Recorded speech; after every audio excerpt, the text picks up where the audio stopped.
Make sure the P5 is set to manual.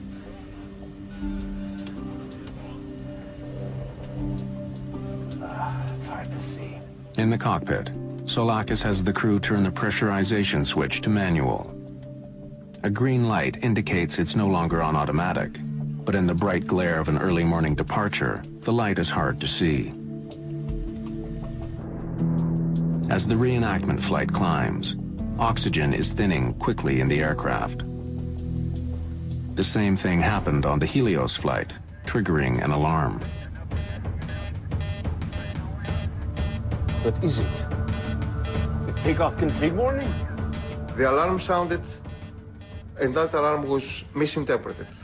Most of flight crew, they will never face an alarm with no pressurization in all their flight career because it's a rare event. Soulakis confirms that the alarm was triggered because of the dangerously low air pressure in the aircraft. But he also discovers that the sound itself is identical to the takeoff config warning. Config warning on. But even if the flight crew did misinterpret the first alarm, they still had another chance to determine what the real problem was.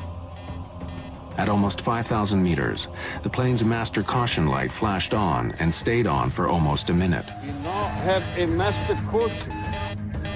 But once again, the pilots misinterpreted the cause of the alarm. The master caution light can indicate that the plane's systems are overheating, but it can also tell pilots the oxygen masks are down. In this case, it was doing both at the same time. But since the crew didn't think they were having pressurization problems, they focused on the plane's cooling systems. The sensors that they were supposed to measure the temperature and the pressure in that area sensed that something was wrong. On the recreation flight, investigators monitor instruments recording the same events occurring on board their aircraft. At the same time, they also begin to feel the effects of the lack of oxygen. The first feelings you'd start to have were your ears would pop and you'd start feeling pressure in your sinuses. As you climb higher, you begin to feel almost giddy. It's almost like having a couple of drinks of alcohol. The dwindling oxygen levels could also help explain some of the crew's bizarre behavior. When the ground engineer asked about pressurization, can you confirm that the pressurization panel is set to auto?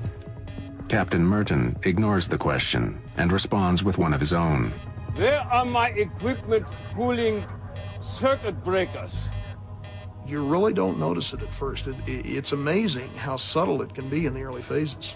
They'd start feeling dizzy. They begin to lose the ability to think coherently. In a way, it traps you into the situation. You can't react to anything. Eventually, you're going to lose consciousness. Soulakis believes that the captain may have been checking on the circuit breakers behind his seat when he and the co-pilot finally ran out of air.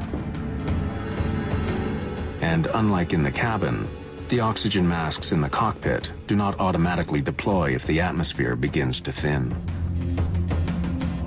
Helios 522. Can you hear me? On the other side of the locked cockpit door, no one in the cabin would have known that the plane was now flying itself. Nor would they have realized that a limitation of the passenger oxygen system had sealed the fate of everyone in the cabin. Passenger masks are supplied by a chemical generator above their seats, but the generators only produce enough oxygen to last about 12 minutes.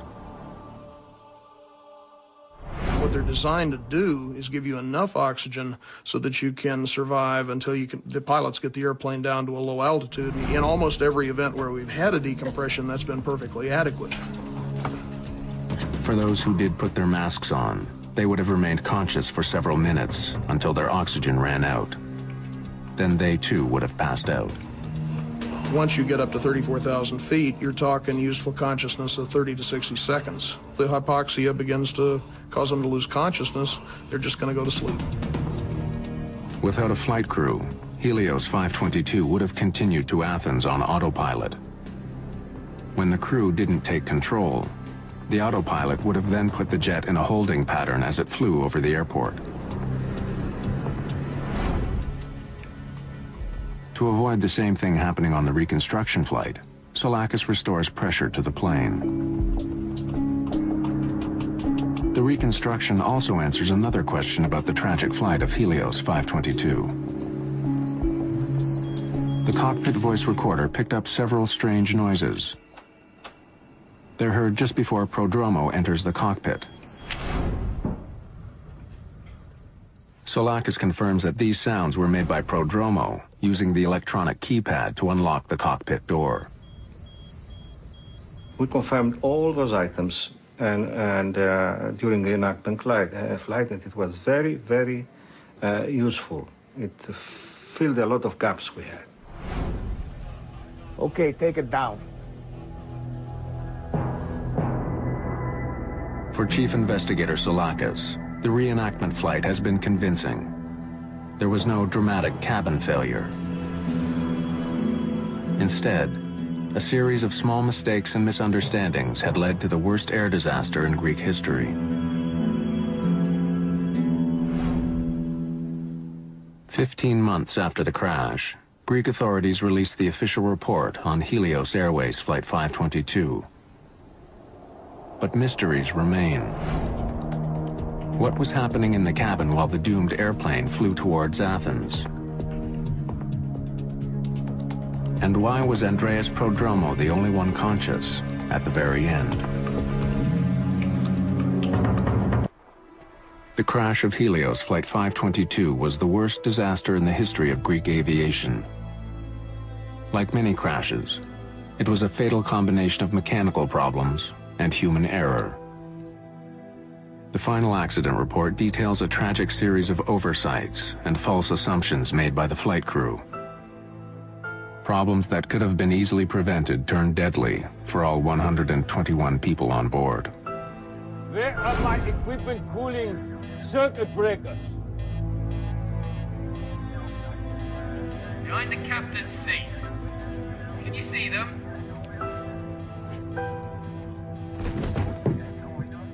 But what the final report does not do is explain what happened in the cabin of the plane. What actions did the flight attendants take? And why was Andreas Prodromo still conscious after almost 3 hours? Mayday. Mayday. Interviews with Helios safety instructors and crew members paint a tragic picture of what may have occurred. Everyone, please put your masks on. We're not sure what the trouble is, but remain calm and please remain seated.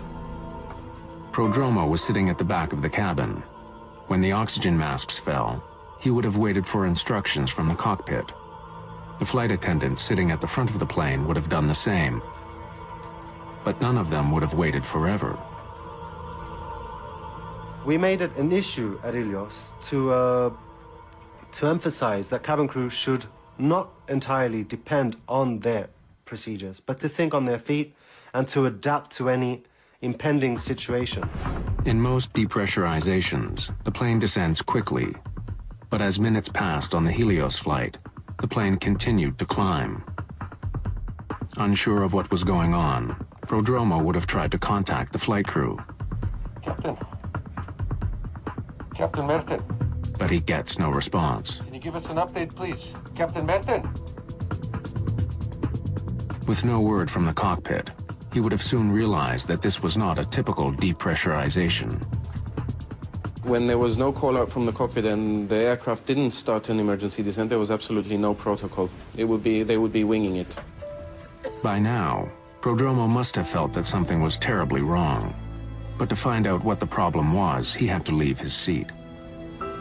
The oxygen available on the 737 is, of course, the dropout oxygen. 10% of those masks are available for the crew in case of a depressurization incident. There are extra masks per every seat row.